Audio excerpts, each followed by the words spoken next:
wa pili 2026 tumekutana hapa ili niwape habari njema ya ujio wa Mheshimiwa Rais wa Jamhuri ya Muungano wa Tanzania tarehe 8 ya mwezi wa pili 2026 katika mkoa wetu wa Dar es Salaam.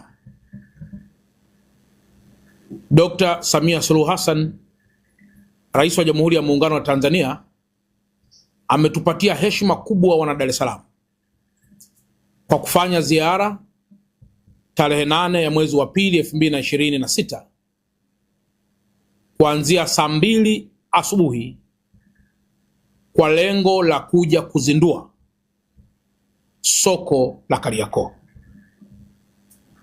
Mtakumbuka kwamba mwaka 2023 soko hili la Kariakoo liliungua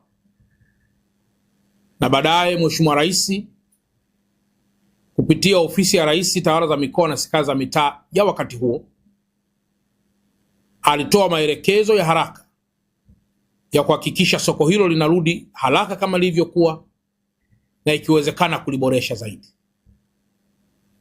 Nayo furaha kuwaambia kuwa kazi hii kubwa ameifanya Mheshimiwa Rais Dr. Samia Suluhu Hassan.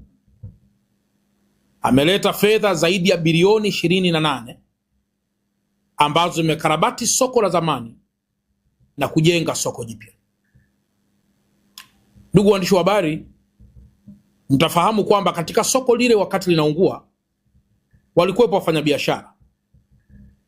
Nayo furaha pia kuwaambia kuwa shirika la masoko la Kariakoo chini ya mtendaji wake Bwana Ashraf wamejitahidi kuhakikisha kuwa wafanyabiashara wote waliokuwepo wakati huo wanarejeshwa kufanya biashara katika eneo la soko la Kariakoo jipya na lile la zamani. Hayo pia yalikuwa ni maelekezo ya Mheshimiwa Rais, yamekuwa ni maelekezo ya Mheshimiwa Waziri Mkuu, yamekuwa pia ni maelekezo ya Mheshimiwa Waziri wa TAMISEMI Profesa Shemdoe kuhakikisha wafanyabiashara wote waliokuwepo zamani wanarejea. Na urejeshaji huo, wafanyabiashara wote ambao wamepata mikataba wanafahamu hatua zote ambazo wamepitia mpaka kukamilisha hatua za kupangishwa tena ya maeneo ya vizimba na vile viduka ama vigoli ambavyo vipo katika soko hilo.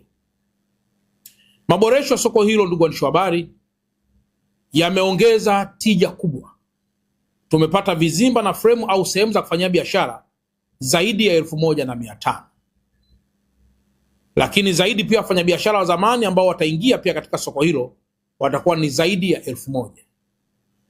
Kutakuwa kuna maeneo ya parking, kutakuwa kuna maeneo ya kufanyia biashara vizimba, kutakuwa kuna maeneo ya kufanyia biashara kwa maana vile viframe vidogo vidogo tunaita vigoli.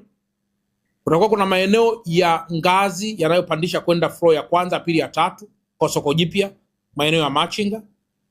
Lakini pia kutakuwa kuna utaratibu maalum wa biashara kuzipanga katika maeneo yao. Kwa maana kama ni electronics ni eneo lake, kama ni nguo ni eneo lake, kama ni mabucha ni eneo lake na kadhalika na kadhalika. Lakini zaidi pia kutakuwa kuna parking itakayo accommodate magari zaidi ya 400. Tuna basement 2. Kutakuwa kuna warehouses ambazo ni magodown. Lakini pia kumekuwa kuna mifumo mikubwa na ya kisasa.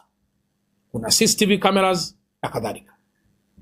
Kwa ndugu waandishi wa habari, kwa kuwa Mheshimiwa Rais anakuja katika mkoa wetu wa Dar es Salaam na kwa mara ya kwanza tumepewa heshima hii tangu alipoanza utawala tena wa awamu hii, ni waombe wananchi wote wa Dar es Salaam, wazee wa Dar es Salaam, wafanyabiashara wa Dar es Salaam na wafanyabiashara wa Kariakoo, uongozi wa wafanyabiashara, machinga wa Dar es Salaam na machinga wa Kariakoo, waendesha pikipiki, pamoja na watu wote na hasa pia wanaofanya biashara za cargo kuweza kuhudhuria siku hii muhimu mno ili tuweze kumuunga mkono Mheshimiwa Rais kwa zawadi kubwa aliyotupatia wana Dar es Salaam. Sambamba na tangazo hili, naomba pia niwatangazie rasmi leo kwamba wafanyabiashara wa biashara ndogo ndogo wote ambao wamefunga barabara za kuingia katika soko hilo waziache wazi barabara zote, ili kuruhusu sasa wale wafanyabiashara waliochukua sehemu za biashara katika soko jipya na kubwa hili la Kariakoo, ambalo limekuwa ni kielelezo kikubwa cha biashara na kielelezo kikubwa cha taifa letu, na hasa tunapojitambulisha na mataifa mengineyo, wasipate ugumu wa kuingia katika maeneo yao. Tunasema katika maeneo yale ambayo walikuwa wamepanga bidhaa zao, ni vyema wakatambua kwamba si wakati wa kutumia nguvu kuweza kusifungua barabara hizo, bali kupitia uongozi wa machinga, uongozi wa waendesha pikipiki, kuzifungua barabara hizo haraka iwezekanavyo kabla ya tarehe 8, ili barabara zote ziweze kupitika katika maeneo hayo muhimu. Soko la Kariakoo ni muhimu kwa sababu tunafanya biashara na wenzetu wa Kongo, tunafanya biashara na wa Zimbabwe, tunafanya biashara na wa Malawi, wa Zambia na baadhi ya mataifa mengineyo ya East Africa. Kwa hiyo sio soko la kawaida, ni soko ambalo tunategemea na tunatarajia kuwa litaendelea kuwa kielelezo kikubwa cha diplomasia ya kiuchumi na masuala ya biashara katika ukanda wetu wa Afrika Mashariki, ukanda wa Afrika Kati na maeneo mengineyo. Narudia tena kuwaomba tena wana Dar es Salaam kuhudhuria kwa wingi, ili Mheshimiwa Rais huyu anapokuja kuzindua zawadi kubwa kwa wafanyabiashara wetu wa soko la Kariakoo, basi kila mmoja aweze kushuhudia na kuipokea zawadi hii kwa mikono miwili, lakini na kumpongeza tena Mheshimiwa Rais kwa kuanza ziara hii muhimu kwetu wana Dar es Salaam tangu alipoanza uongozi wake kwa awamu ya pili. Baada ya kusema haya, na washukuru tena. Tukutane saa 2 asubuhi tarehe 8 mwezi wa pili 2026 pale Kariakoo. Kila kitu kitafanyikia hapo na mambo yote yatarushwa mbashara. Asanteni sana kunisikiliza na Mungu awabariki sana.